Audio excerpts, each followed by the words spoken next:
देखो, हम ध्वनि को बचपन से सुनते आ रहे हैं, लेकिन अगर हम इस बारे में सोचें कि जैसे मैं अब बोल रहा हूँ, मैं कुछ बोलने की कोशिश कर रहा हूँ, तो ये शब्द कैसे निकल रहे हैं? ये शब्द कैसे आपको सुनाई दे रहे हैं? ये मुद्दा बड़ा गहरा है। देखिए, शब्दों का बनना या सुनना, सारा का सारा निर्भर करता है कंपन पर, वाइब्रेशंस पर। यानी कि मैं मान लो आपसे ये बोल रहा हूँ, और भाई पढ़ लो यार, पढ़ लो, इन बातों में कुछ नहीं रखा। तो मेरे मुँह से ये शब्द नहीं निकल रहे हैं। आपको लग रहा हो कि मेरे मुँह से शब्द बन-बन के निकल रहे हों, ना। मेरे मुँह से निकल रहे हैं कंपन, वाइब्रेशन, ऐसे-ऐसे करके, ऐसे ये चीज़ें निकल रही है। और ये इस हवा को ऐसे कर रही है, हवा को वाइब्रेट कर रही है, और यही वाइब्रेशंस आपके कान पे जा-जा के पड़ रहे हैं। तो अलग-अलग तरह के वाइब्रेशन जब कान पे जाकर पड़ रहे हैं, तो आपका कान हर वाइब्रेशन को सेंस करके अक्षर बनाता है, और उन अक्षर्स को दिमाग तक, हालाँकि दिमाग बनाता है ये। आपका कान तो वाइब्रेशंस को सेंस करता है और इन वाइब्रेशंस को दिमाग तक भेजता है कि देखें दिमाग जी, ये वाइब्रेशन आया है। दिमाग जी कहते हैं तुरंत ही, भैया ये तो ये शब्द है। तो आपका दिमाग आपके शरीर को बताता है कि ये शब्द आपसे बोला जा रहा है। और आप देखिए ये प्रोसेस कितनी खतरनाक होती है। क्या इसमें कोई बहुत टाइम लगता है क्या? ऐसा है कि मैंने किसी से अभी शब्द बोला तो हरीश भैया उसको 4 मिनट बाद सुनेंगे, क्योंकि दिमाग जो है दूसरे काम में बिज़ी है। वो कहेगा, अरे नहीं यार, अभी तो मैं आँखों से देखी हुई चीज़ का चित्र बना रहा हूँ, थोड़ा 2 मिनट रुक जा। क्या वो कंपनों को लाइन में लगा लेता है कि ज़रा मैं सो के उठाऊँ यार, थोड़ी देर दे दो, चाय पी लूँ? भई ऐसा थोड़ी होता है। ये प्रोसेस कितनी फ़ास्ट होती है। मतलब आप देखो, प्रकृति ने जो संरचनाएँ बनाई हैं, भाई इनका कोई तोड़ ही नहीं है। तो साथ ही असल में क्या होता है कि मुख्य कारण जो होता है किसी भी ध्वनि का, वो कंपन होते हैं। अब कंपन कहाँ फ़ील होंगे आपको? देखिए, आप कोई शब्द बोले, अगर आप लाइब्रेरी में तो अभी नहीं होंगे, आप कुछ भी बोल के देखो। आप ऐसे कहो, हे भगवान यार, मैं ग्रुप डी में जल्दी सेलेक्ट हो जाऊँ। ऐसे सोचो, ऐसे बोलो, और आप देखोगे यहाँ हाथ रख के देखना, यहाँ ना कंपन हो रहे हैं। तो हमारा जो गले का पार्ट है, जिसका नाम है लैरिंक्स, इसको कंठ भी बोलते हैं हिंदी में। तो ये लैरिंक्स जो है मेन पार्ट, यही कंपन प्रोड्यूस करता है, यही वाइब्रेशंस बनाता है। आप कभी कभी किसी घंटे को बजाकर देखना, ढन, और उस पे हाथ लगा के देखना, वो ना वाइब्रेट कर रहा होता है, वाइब्रेशंस कर रहा होता है। बेसिक रीज़न जो है साउंड के प्रोडक्शन का, वो वाइब्रेशंस है। आपसे पूछा जाएगा कि साउंड के प्रोडक्शन का बेसिक रीज़न क्या होता है? तो भाई बेसिक रीज़न जो है वो कंपन होता है, वो वाइब्रेशन होता है। कि साउंड किसकी वजह से प्रोड्यूस होता है? साउंड जो है वो वाइब्रेशन की वजह से प्रोड्यूस होता है। अब देखिए, साउंड को चलने के लिए किसी ना किसी मीडियम की ज़रूरत होती है। या तो उसे सॉलिड चाहिए, या तो लिक्विड चाहिए, या तो गैस चाहिए। जैसे अभी मान लो मैं और हरीश भैया हैं, तो मेरे मुँह से जो वाइब्रेशंस निकल रहे हैं, असल में इन वाइब्रेशनों को बैठने के लिए ना कोई जगह चाहिए। इन वाइब्रेशनों में अपनी ताकत नहीं है कि ये चले जाएँ। जैसे आपने बायोलॉजी में पढ़े होंगे कि बहुत सारे कीट-पतंग ऐसे होते हैं, जो सेल्फ प्रोडक्शन नहीं कर सकते हैं, सेल्फ सर्वाइव नहीं कर सकते हैं। वो अपने सर्वाइवल के लिए किसी और की मदद लेते हैं, या तो ह्यूमन की स्किन पे बैठ जाते हैं। पढ़े हैं कभी आपने? जिनको पैरासाइट वगैरह हम बोलते हैं। तो ऐसे ही जो वाइब्रेशंस है ना, ये खुद सर्वाइव नहीं कर सकता, ये नहीं चल सकता। तो ये क्या करता है, जैसे मैं और हरीश बाबू हैं, तो हरीश बाबू तक ये मेरे मुँह से निकल के कैसे पहुँच गया हरीश बाबू के कान तक? हवा पे बैठ के। ये हवा पे बैठेगा और हवा के सहारे आगे चले जाएँगे ये कंपन। अब अगर मान लीजिए मैं एक यहाँ से हवा निकाल दूँ, और एक लोहे की रॉड ले लूँ, और उसको अपने मुँह पे लगाऊँ एक सिरा हरीश भैया के कान पे, और मैं कहूँगा, अरे हरीश भैया यार, अब तो शादी-वादी कर लो, कितने दिन हो गए। तो वो चीज़ भी हरीश भैया के कानों तक पहुँच जाएगी, क्योंकि ये जो पाइप के वाइब्रेशंस हैं, ये जो पाइप के कंपन हैं, अब पाइप सहारा बन गई, उन कंपनों को कौन ले जा रही है? पाइप ले जा रही है। या मान लो मैं और हरीश भैया स्विमिंग पूल में नहाने जाएँ, और हम नहा रहे हों, और मैं कहूँगा, हाँ, हरीश भैया उस दिन मेरे कहने पे तुमने बात मान ली, अब तो शादी है तुम्हारी दिसंबर में। तो मेरी आवाज़ हरीश भैया तक पानी में भी चली जाएगी। कैसे चली जाएगी? अब मेरे कंपन जो हैं वो पानी पर बैठकर चले जाएँगे। लेकिन अगर मैं एक ऐसा कमरा ले लूँ जहाँ ना कोई ठोस है, ना कोई द्रव है, ना कोई गैस है, और मैं हरीश भैया से बोलूँ, तो मेरे कंपन मेरे मुँह से निकल के यहीं तक रह जाएँगे बस, वो जा ही नहीं पाएँगे आगे। तो ध्वनि को चलने के लिए माध्यम की आवश्यकता होती है। ये चीज़ आप लिख लेना, ठीक है? कि ध्वनि को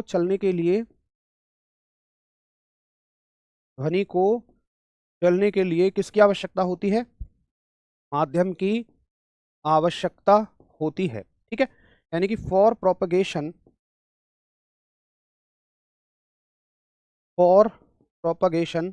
इसे क्या होती है? नीड ऑफ द मीडियम होती है, ठीक है? अब देखिए, मैं आपसे पूछता हूँ कि आप एक वर्ड में बड़ा कन्फ्यूज़ होते हैं, जैसे कि निर्वात यानी वैक्यूम। आपको ऐसा लगता है कि वैक्यूम का मतलब है वहाँ पर कुछ होगा, जबकि देखिए वैक्यूम का मतलब क्या है, समझो इसको। देखो, अभी हम पृथ्वी पर हैं, और यहाँ पर हमें द्रव भी दिखता है, ठोस भी दिखता है, लिक्विड भी दिखता है, गैस भी दिखती है। लेकिन जैसे-जैसे हम इसके सरफेस से ऊपर चलते चले जाएँगे, अब मान लीजिए आप आसमान में हवा में उड़ते जा रहे हैं, तो हवा में केवल आपको क्या मिलेगा? केवल हवा मिलेगी। हवा क्या है? एक गैस है। भाई वहाँ थोड़े ना कोई ठोस या द्रव दिखेगा आपको, जब आप हवा में जाओगे। और एक समय के बाद हमारा एटमॉस्फेयर भी खत्म हो जाएगा, वायुमंडल भी खत्म हो जाएगा। अब वायुमंडल खत्म तो वायु खत्म। ऐसा होता है लगभग 12 किलोमीटर के बाद में। और 12 किलोमीटर के बाद में हमें कुछ भी नज़र नहीं आता है। 12 किलोमीटर के बाद में ना कोई ठोस रह जाता है, ना कोई द्रव रह जाता है और ना ही कोई गैस रह जाती है। तो वो जगह जहाँ पर ना कोई सॉलिड है, ना कोई लिक्विड है, ना कोई गैस है, ना कोई ठोस है, ना कोई द्रव है, ना कोई गैस है, उसी चीज़ को हम बोलते हैं वैक्यूम, यानी कि निर्वात। आप मतलब समझे? निर्वात का मतलब ये नहीं है कि वहाँ कुछ होगा। किसी भी चीज़ का ना होना निर्वात कहलाता है। वैक्यूम का अर्थ है वहाँ कुछ भी नहीं है और कुछ भी का मतलब ना सॉलिड है, ना लिक्विड है, ना गैस है, दैट्स इट। तो जहाँ कोई माध्यम ना हो, उसको हम बोलते हैं निर्वात यानी कि वैक्यूम। तो साथी, क्या ध्वनि वैक्यूम में चल सकती है? अब ये तो उल्टी बात कह दी आपने। आप कह रहे हो कि किसी चीज़ को चलने के लिए खाने की आवश्यकता होती है। फिर आप पूछ रहे हो क्या वो भूखा रह सकता है? अरे भाई, जब उसको सर्वाइवल के लिए खाना चाहिए तो वो भूखा कैसे रह सकता है? जब किसी चीज़ को चलने के लिए माध्यम चाहिए, तो वो निर्वात में कैसे रह सकता है? तो निर्वात में कहोगे आप, क्या ये निर्वात में गमन कर सकती है? नहीं। क्या ये वैक्यूम में ट्रैवल कर सकती है? आप कहोगे बिल्कुल भी नहीं कर सकती है। ठीक? अब मुद्दा आता है ध्वनि के कुछ गुणों के बारे में।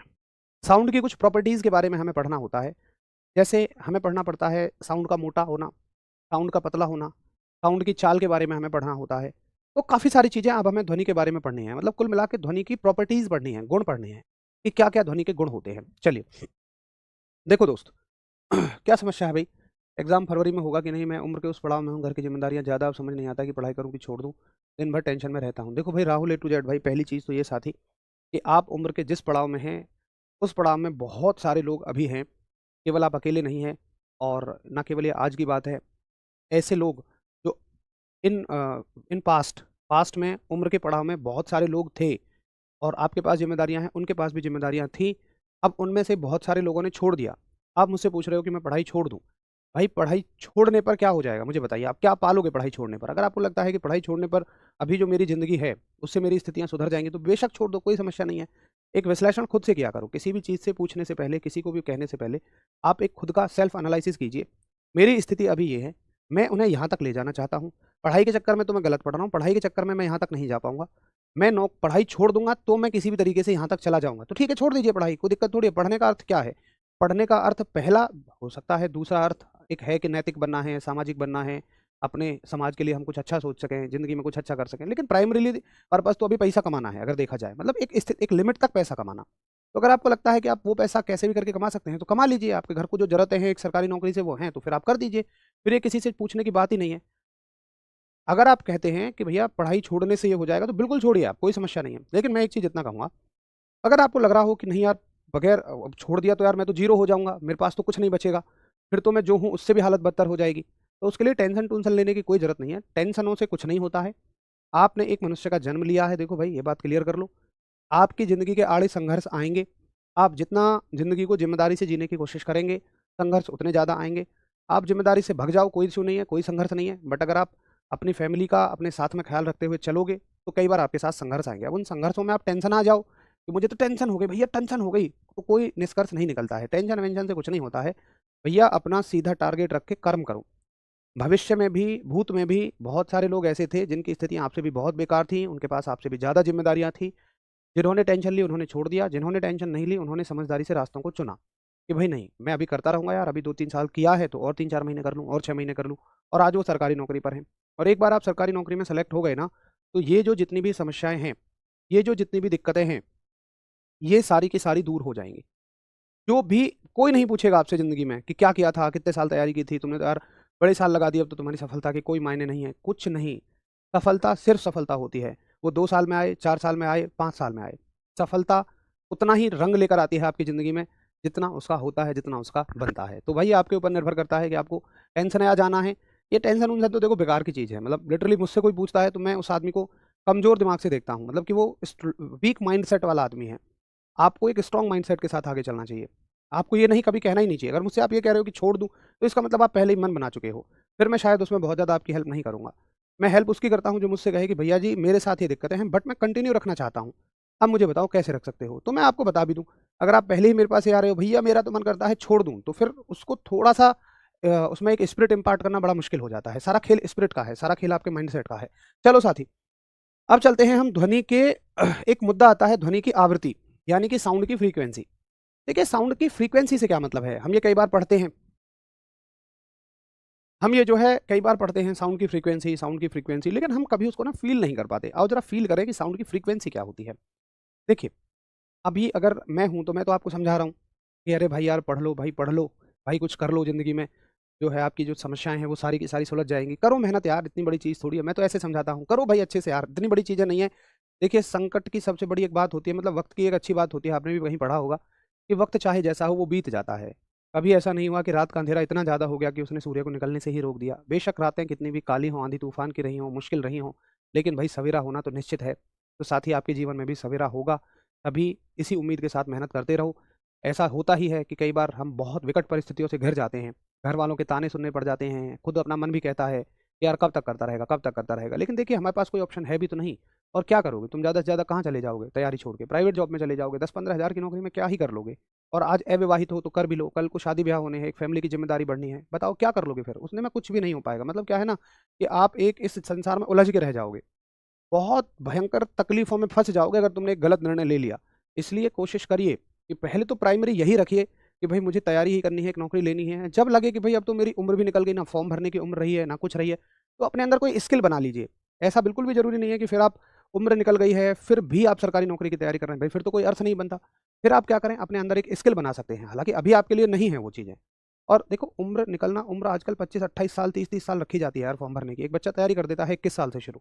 तो क्या 9 साल में वो सिलेक्शन नहीं ले पाया? वो नहीं ले पाया, तो फिर तो मान लो मैं ये कहूँ भैया वो कभी सिलेक्शन नहीं ले पाएगा। ठीक है? चलो, तो मैं तो भैया आपको ऐसे समझाता रहता हूँ। अब वहीं कोई मैडम होती, क्लास में आपको पढ़ाती, तो मैडम कैसे कहती बच्चों आप तो ना बहुत परेशान करते हो बच्चों, तुम्हें पढ़ाई छोड़नी है छोड़ दो बच्चों, हमें कोई मतलब नहीं है, आप हमें परेशान मत करो भैया, क्या क्या आप हमको टेंशन टेंशन कहते रहते हो? तो कोई मैडम होती तो परेशान हो जाती है ना, और पतली सी आवाज़ में आपको जो है वो डाँट देती। अब आवाज़ का मोटा और पतला होना, बताइए किस बात का उदाहरण है? ये मतलब क्या बदल गया मेरी आवाज़ में? तो आवाज़ के मोटे और पतले होने का मतलब ही हम आवृत्ति कहते हैं, फ्रीक्वेंसी कहते हैं। भई जितनी पतली आवाज़ उतनी ज़्यादा फ्रीक्वेंसी। जितनी पतली आवाज़ उतनी ज़्यादा फ्रीक्वेंसी है। तो महिलाओं की आवाज़ की फ्रीक्वेंसी जो है ना वो ज़्यादा होती है, इसलिए उनकी आवाज़ पतली होती है, और पुरुषों की आवाज़ की फ्रीक्वेंसी आवृत्ति कम होती है, इसलिए उनकी आवाज़ जो है वो मोटी होती है। ठीक? अब देखिए, इस पतलेपन के आधार पर, इस फ्रीक्वेंसी के आधार पर हम आवाज़ को 3 कैटेगरी में बाँट लेते हैं। कौन-कौन सी 3 कैटेगरी हैं साथी? मैंने देखा कि इंसान कितनी ध्वनि को सुन सकता है। हमने इंसानों को ध्वनि सुना के देखी, तो हमने पाया कि इंसान 20 हर्ट्ज़ से लेके 20,000 हर्ट्ज़ तक की ध्वनि को सुन सकता है। हर्ट्ज़ ध्वनि आवृत्ति का मात्रक है। इंसान कितना सुन सकता है? 20 हर्ट्ज़ से लेके और 20,000 हर्ट्ज़ तक की। जिन ध्वनियों को इंसान सुन सकता है, इन्हें सुन सकता है, तो उनको नाम दिया गया श्रव्य, यानी कि सोनिक, कि भैया इंसान इन्हें सुन सकता है, ये सुनी जा सकने लायक हैं, इसलिए श्रव्य। अब 20 हर्ट्ज़ से नीचे की जो ध्वनि होती है ना, ये बहुत पतली होती है। देखो, ध्वनि कोई आप तक आ रही है तो कैसे आएगी? ची, मतलब बहुत पतली आवाज़। अब वो इतनी पतली है कि आपको सुनाई ही नहीं दे रही है। वो 20 हर्ट्ज़ से नीचे की ध्वनि है और आपको सुनाई ही नहीं दे रही है। तो हम उसको बोलते हैं सबसोनिक, कि भैया ये सोनिक यानी सुने जाने, सॉरी इंफ्रासोनिक। इस सोनिक से इंफीरियर है। इंग्लिश का मतलब क्या होता है इंफ्रा का? इंफीरियर। कि भैया सुने जाने से इंफीरियर है। इंफीरियर मतलब छोटी है। अब का मतलब बुरी है सुने जाने से। सुने जाने की सीमा से बुरी है मतलब नीचे है। तो 20 हर्ट्ज़ से कम की ध्वनियों को हम कहते हैं इंफ्रासोनिक, और इन्हें इंसान नहीं सुन सकता। ऐसे ही 20 हर्ट्ज़ से ऊपर की ध्वनियों को भी इंसान नहीं सुन सकता है। अब इन्हें मुद्दा आता है कि भई जो कम हैं 20 हर्ट्ज़ से या 20,000 हर्ट्ज़ से ज़्यादा हैं, जिन्हें इंसान नहीं सुन सकता है। अच्छा, 20,000 हर्ट्ज़ से ज़्यादा की ध्वनि को हम कहते हैं अल्ट्रासोनिक, यानी सोनिक से अल्ट्रा हैं, सोनिक से तो बहुत ऊपर हैं ये। अल्ट्रा का मतलब होता है ज़्यादा, तो ये सोनिक से अल्ट्रा हैं। तो भई ये बताइए फिर कौन पैदा करता है, कौन सुनता है इन्हें? तो याद रखना, जो छोटी ध्वनि है 20 हर्ट्ज़ से कम, उन्हें बड़े जानवर या बड़ी घटनाओं से पैदा होती हैं। उल्टा याद रखना, छोटी ध्वनि और बड़े जानवर या बड़ी घटनाएँ। छोटी ध्वनि में बड़े जानवर, जैसे व्हेल मछली हो गई, कहीं ब्लास्ट हो जाएगा, हाथी है, गैंडा है, ये सब अपश्रव्य ध्वनियों को उत्पन्न करते हैं और सुनते हैं। पराश्रव्य ध्वनि के लिए छोटे-छोटे जानवर, और सबसे इंपॉर्टेंट जानवर है चमगादड़, बैट। चमगादड़ अपने रास्ते का पता करने के लिए पराश्रव्य ध्वनि का इस्तेमाल करता है। आप पता है कि चमगादड़ रात में चलता है और उसे दिखाई नहीं देता है। यूँ ना समझना उसके पास ऊपर वाले ने कुछ ऐसी व्यवस्था दी है कि उसकी आँखें रात में देख सकें। कोई ऐसी आँखें नहीं बनी जो रात में देख सकें। आँखें सिर्फ़ उजाले में देख सकती हैं, यानी कि दिन में देख सकती हैं। अच्छा, रात में भी देखें अगर उजाला हो तो। पर चमगादड़ थोड़ी ना टॉर्च लेके चलेगा। तो चमगादड़ जो है वो क्या करता है कि अपने मुँह से पराश्रव्य ध्वनि उत्सर्जित करता रहता है, और पता है कितने हर्ट्ज़ की? 1,20,000 हर्ट्ज़ की। ये तो 20,000 हर्ट्ज़ है, 1,20,000 हर्ट्ज़ तक की अल्ट्रासोनिक साउंड चमगादड़ जो है वो अपने मुँह से निकाल सकता है। तो चमगादड़ क्या करता है, जैसे मान लीजिए सामने एक दीवार आई, तो चमगादड़ अपने मुँह से आवाज़ निकालेगा, ची, इस तरीके से। ये मान लो चमगादड़ है, अपने मुँह से आवाज़ निकालेगा और ये साउंड दीवार से टकराएगा और टकराने के बाद वापस आएगा। तो चमगादड़ को लग जाएगा कि सामने कुछ है। अगर साउंड जाके और टकरा के आई है तो सामने कुछ है और वो अपना रास्ता बदल लेगा। अगर साउंड टकरा के वापस नहीं आया तो रास्ता क्लियर है, वो चला जाएगा। ठीक है? तो सवाल पूछा जाता है कि बताइए चमगादड़ कौन-सी ध्वनि का इस्तेमाल करता है? भाई पराश्रव्य का इस्तेमाल करता है। ये अल्ट्रासोनिक साउंड का इस्तेमाल करता है। आगे देखो। एक और पराश्रव्य ध्वनि का इस्तेमाल आता है और वो आता है सोनार में। सोनार की फुल फॉर्म क्या होती है? सोनार की फुल फॉर्म होती है साउंड नेविगेशन एंड रेंजिंग। यानी कि साउंड की मदद से नेविगेशन करना और रेंजिंग करना। आप रटो मत, आप चीजों को समझो। सोनार की फुल फॉर्म में ही सोनार का इस्तेमाल है। सोनार की फुल फॉर्म है साउंड नेविगेशन एंड रेंजिंग। इसका मतलब है कि साउंड की मदद से नेविगेशन करना और रेंजिंग करना।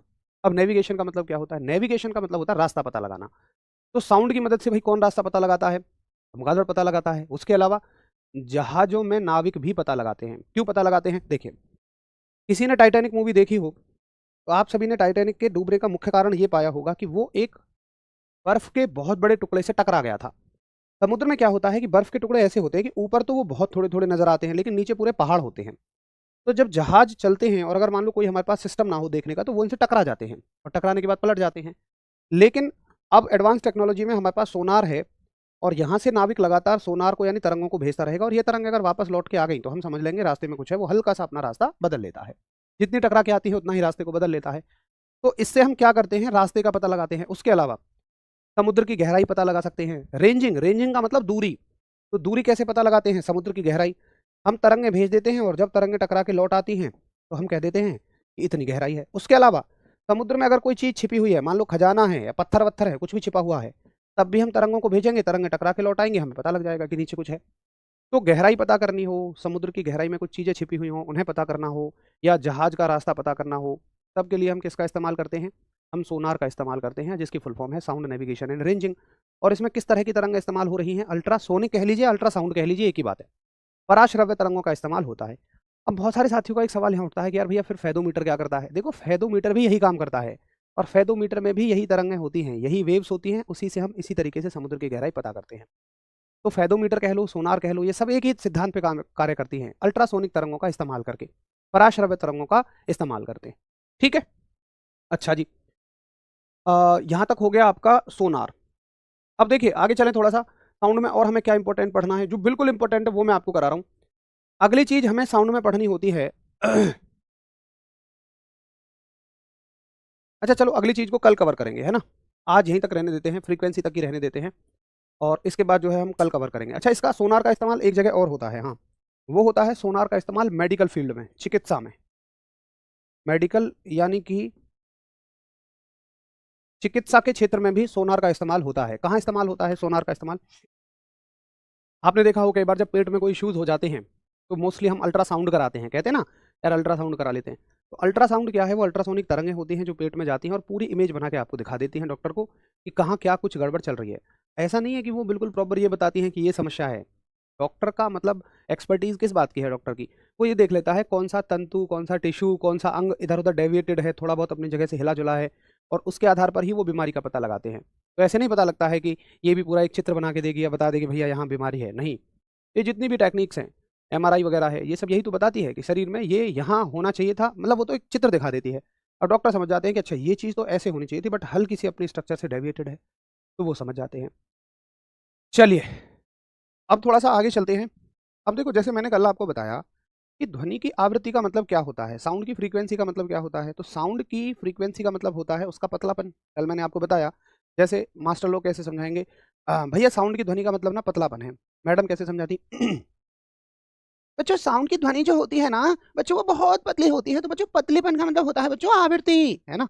तो आवृत्ति का मतलब क्या होता है? फ्रीक्वेंसी का मतलब क्या होता है कि आवाज कितनी पतली होती चली जा रही है। जिस साउंड की जितनी ज्यादा फ्रीक्वेंसी है उतनी ज्यादा वो पतली है। अब सुनिए, अब इस बात को क्या कहेंगे? जैसे मैं अभी कह रहा हूँ कि भाई जो ध्वनि का ना पतलापन होता है, अब मैं कहूँ ओए भाई ध्वनि का ना पतलापन होता है, मतलब मैंने अपनी आवाज को तेज कर दिया। आवाज को मैंने पतला मोटा नहीं किया, जो मेरी जैसी आवाज थी वैसी ही रखी, बस उसको क्या कर दिया, उसको लाउड कर दिया, उसको थोड़ा सा ऊपर उठा दिया। यही तो कर रहे हैं हम।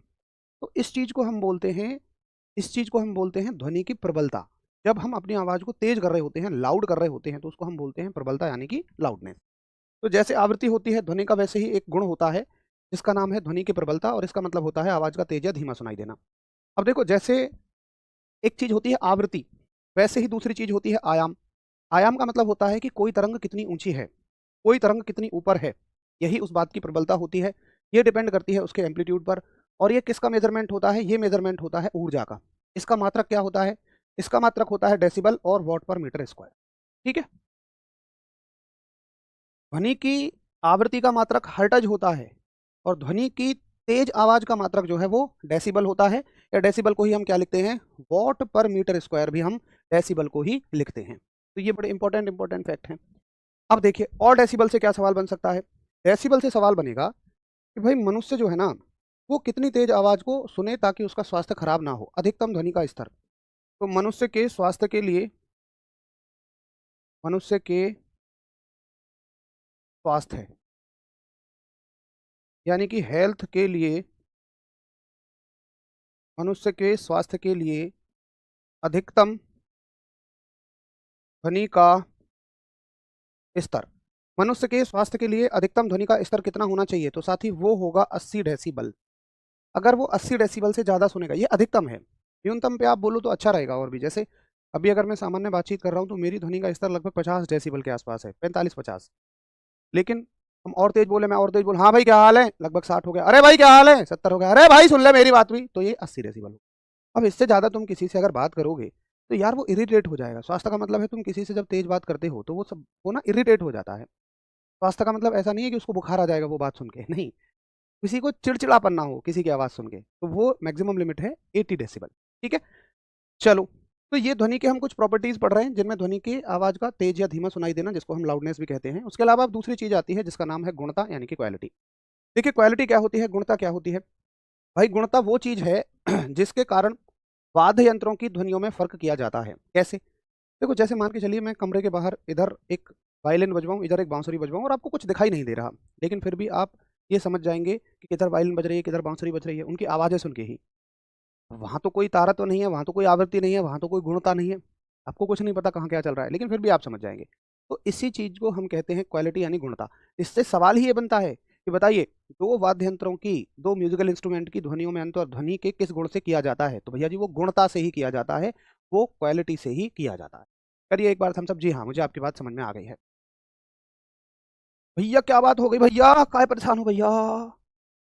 अच्छा जी, अरुण भाई ठीक है, नोट्स के सभी सब्जेक्ट का और मैं ग्रेजुएट तो फाउंडेशन बैच लेना चाहिए कि नहीं? गुरुदेव प्लीज रिप्लाई। भाई देखो अरुण बाबू, एक सेकंड रुको बस, मैं बहुत कंफ्यूज हूँ क्योंकि रेलवे का एग्जाम डेट का पता नहीं कब आएगी सर। ग्रुप डी के चक्कर में मेरा यूपीएससी पीसीएस की स्टडी रुक गई है, मैं क्या करूँ सर, मार्गदर्शन कीजिए। अच्छा भाई देखो, पहले साथी जो है अरुण भाई, आप कहना चाहते हैं कि मेरा सब कुछ क्लियर है, मैं फाउंडेशन बैच लूँ या नहीं लूँ?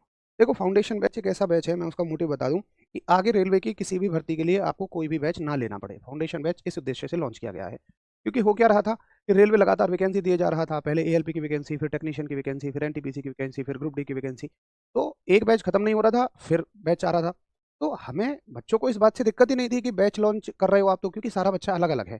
एएलपी वाला थोड़ा डिफरेंट है, ग्रुप डी वाला थोड़ा डिफरेंट है। बट हमारे साथ क्या दिक्कत हो रही थी कि टीम तो हमारे पास एक ही है, और सभी बच्चों को साइंस के वही टीचर चाहिए, मैथ्स के वही टीचर चाहिए। तो अब हम बार बार टीम कहाँ से लाएं? अब वो टीम नहीं दे पाए तो बच्चा नेगेटिव, क्लास समय से शुरू ना हो पाए तो बच्चा नेगेटिव। इसलिए हम लोगों ने क्या समाधान निकाला कि जब भर्ती आनी ही आनी है, ये चारों पांचों भर्ती एक साथ आएंगी, तो एक फाउंडेशन बैच हम इसका निकाल देते हैं। तो फाउंडेशन बैच का मतलब ये हो गया कि अगर आपने वो ले लिया तो रेलवे के तो किसी एग्जाम के लिए आपको कुछ और पढ़ना ही नहीं है।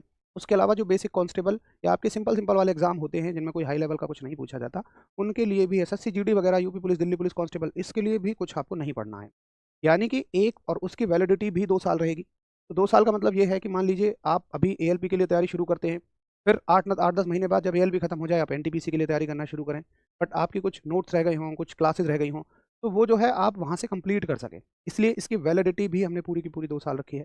तो फाउंडेशन बैच को तो एक अलग ही मोटिव से लॉन्च किया गया है, ताकि बच्चा बार बार ये कंफ्यूज ना हो, और बच्चे से ज़्यादा हमें ये समस्या ना हो कि यार बच्चा चाहता है एक ही टीम हो, वही अच्छे सब, मतलब फिर तो सभी अच्छे हैं, लेकिन भाई जो पहले समय से, थोड़ा पुराने समय से पढ़ाता है उसको एक अनुभव हो जाता है, तो बच्चा उन्हीं टीचर्स को चाहता है।